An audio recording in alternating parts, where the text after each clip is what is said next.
should mention real quick. Apparently, we are extremely good luck because Tennessee's got another commitment while we've been recording this. The top player in the state of Tennessee, Caleb Herring, committed to Tennessee this morning. Edge rusher, All right. number 6 edge rusher in the nation. Apparently, it doesn't matter what day we record on, we bring them good luck as far as recruiting. So you're welcome, Tennessee fans. You're welcome, Josh Heupel. Here's the key: just for the rest of this off season, we're gonna have to record for a really long time, Zach. We got to make sure we have to ensure a good recruiting class, so we're gonna have to record 6-7 hours a day. Make sure that we get as many guys in the fold as possible. That's huge, specifically a defensive player and in state, because there was a lot to be said about how Tennessee has kind of lost its grip on the state of Tennessee recruiting wise. And Tennessee, historically, not a state that's just an absolute breeding ground for the best talent in America. But I think getting back to getting the number one player in the state. I mean, if you are Tennessee, and this kid is in the state of Tennessee, and he is, you said, the number six edge rusher, number 6 edge rusher, number 1 player in the state of Tennessee, number 50 overall recruit. So he's not like he's on the outside of being a 5-star. He's not. Yeah, he's far from it. Not quote unquote elite or blue chip or whatever, but is like right there. Which to me, like you got to get the top 100 guys, because you could take exactly a number 50 guy could easily be a 5-star. A number 20 guy could easily be a 4-star. Like those rankings are almost interchangeable in that range. Yeah, and if that kid is going to be in the state that you are in, you have to, at a minimum, you have to be in the running with those guys in a very real way. Be in the final 3 and miss out to whoever. Like, don't love that, but it's at least understandable. But some of the stuff that's happened in the past where it was like Tennessee wasn't even in contention, it didn't even matter. That's unacceptable. It cannot happen. And now you get the number 1 kid from the state of Tennessee, maybe sets a precedent for the rest of the kids in the state of Tennessee to kind of say, like, hey, there's something going on here. We're trying to build something special at Tennessee and kind of get that ball rolling. Because you did also over the weekend lose out on Kyler Casper. Kyler Casper committed to Oregon, which I found kind of interesting. Maybe just got some fat NIL deal that was just sweet enough, decided to pull the trigger, whatever it might have been. But you still have Carnell Tate out there floating. Not sure exactly how he's leaning, but there are still some other guys that, specifically Nico Iamaleava, has had an impact on, that could still come to Tennessee. But to see a kid who's a special defensive player, look at what Heupel is running, and decide to come to Tennessee, that's huge. I really, that's meaningful. Yeah, it's a lot of credit, not just to Josh Heupel, but to Tim Banks too, because like you said, you gotta want to play in this defense. Like Heupel's going to be able to recruit the offensive guys, and he's going to be able to do most of the heavy lifting on stuff like that. And the culture, the head coach is very important when it comes to defense, even if they're offensive minded. But your relationship is with Tim Banks. Your relationships with your position coach, Rodney Gardner, defensive line coach, Mike Eckler, your linebackers coach. Those are the guys that have to lead the charge on something like this, and they did their job. Like, you got the guy. It's kind of reminiscent of 2013, 2014 with Butch Jones, where he really started building some momentum and getting these top in-state guys, and that's how those 2015 and 2016 teams, those are the guys that were kind of carrying the load there. Jalen Hurd, Derek Barnett, those in-state guys, Jalen Reeves-Maben. And that's why those teams are so good, because you got those guys to stay at home. And then you, Josh Malone, another one, you paired them with guys like Josh Dobbs. That's the way you got to build a program at Tennessee. Butch Jones blew it.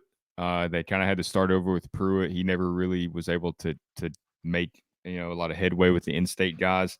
But now we're seeing Josh Heupel kind of at that point that Butch Jones was at, where he's really a little bit ahead of Butch as far as on-field success. Tennessee's gonna have another shot here to build from the in-state talent base that Tennessee has. Adding some guys like Nico from outside the state, you're going to have a chance here to build something special again. And hopefully, Josh Heupel won't blow it. I don't think he'll blow it. He's a much better head coach than Butch Jones ever was because he knows football better than Butch did. But you've got another shot here, and that's exciting to me because I always, and we've talked about it before, like you do the what ifs with 2015 and 2016, like how good those Tennessee teams could have been with good coaching. We're fixing to go down that road again. It feels like. Had a conversation with I think I actually mentioned this in weeks past too. Had a conversation with a high school coach, totally by chance. Ended up sitting beside him at a thing I was at. High school coach in the state of Tennessee who coached some guys who have played at Tennessee in recent years. And he said of Pruitt, he said, like, you know, Butch was a used car salesman, but wasn't super offensive. You know, you could just see through who he was and just go, okay, we get your sales pitch. It's pretty typical coach stuff for a lot of guys. But that Pruitt was just terrible. Like, he just was a tyrant, and you know, really, this guy just did not have good stuff to say about Pruitt. And I think that if you asked across the state for guys that coach at schools that Tennessee draws from for talent, I think you would hear something similar. I think he really did some damage. Pruitt did some damage to recruiting relationships in the state of Tennessee for UT. And I think, you know, those coaches realize Heupel, it's a totally new regime and you can kind of just start over fresh. But The the stigma's damage is still done. there. Yeah, the stigma's Yeah. there. The damage is still done. And you're already fighting against the fact that just Tennessee has been a bruised and battered brand for the last 15 years. And you're coming up on kids. This pains me to say. You're coming up on kids who, if they're 18 right now, they were born in 2004. 2004. Like, that's almost the first bad season for Tennessee at the beginning, the kind of the genesis of this terrible era was 2006. Or That was 2005, 05. oh yeah, that's right. And whatever that 5-7 season was, where Mhm. it took a turn, and then you went to the SEC championship the next year, and then another 5-7 season. You're coming up on where the only thing that these kids have known is Tennessee being bad. And you're fighting against that whole perception of, like, they don't know Tennessee is a power brand. I went, God, this is so, just to make you feel old. In New York City, I went to the 9/11 Memorial Museum this past weekend, and there was a kid behind us who, I think he was still a teenager, probably like 15, 16. And his dad was explaining what 9/11 was. And of course, guys that are our age, it was the most meaningful event of our childhood. I base like all of my timelines around when 9/11 happened. Yeah. Yeah, I was that old when 9/11 happened, and that happened 2 years after 9/11. You know, it's like that impactful of a Yeah, thing. well, I And mean, I heard it this weekend on the plane, pre and post 9/11, people yeah, talking about. I mean, it's an absolute landmark. And this dad was explaining to his son, like, what 9/11 was. And I was like, oh, yeah, they don't know. Yeah. They weren't alive to see it. And like, Tennessee is coming up on, like, these kids weren't even alive to see when Tennessee was winning 11 games a year. And I mean, you're basically already there. You are really already there. Where, I mean, If you're born in '04, your earliest memory is probably like the Dooley years, maybe yeah, if you have the parents kids that were into Tennessee football. that you're recruiting right now, if you start recruiting them 15, 16, those kids were born in 06. Mm. 07. Like, that you've gone so far from the era of greatness that is where you are at, where they don't know what that Tennessee brand can be. So you're fighting against that. You're fighting against the way that Pruitt damaged the relationships and the recruiting pipelines and all of these things. And to see this heal in some sense, actual verifiable proof that it's healing by getting the number one player in the state of Tennessee extremely encouraging. I love to see that. Especially since he's a defensive player. Yeah.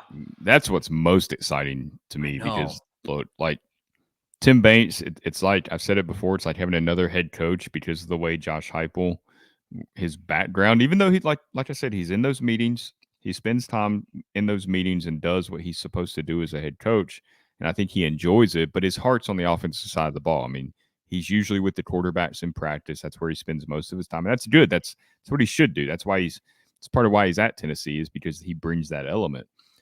But if Tennessee's going to really compete with Georgia and Alabama, they're going to have to be elite on the defensive side of the ball. I mean, you're not going to win 55-48 every week. You have to be capable of winning a game 20-13 or 17-10 if that's what's necessary to win on a Saturday in November. I mean, you just don't know how a game is going to go. Every game is different. You've got to have that strong defense in the SEC to win games, and that's why this. It's almost like when Nico committed. I mean, Nico's obviously bigger and more exciting, but I think this is pretty close to the same excitement level for the defense. Absolutely. Because I almost had the fear that Tennessee's defense would get so beaten up that Tim Banks might go like, okay, 1 year's enough. I'm gonna hop on out of here. I think I can go somewhere else where it doesn't look like my defense is bad.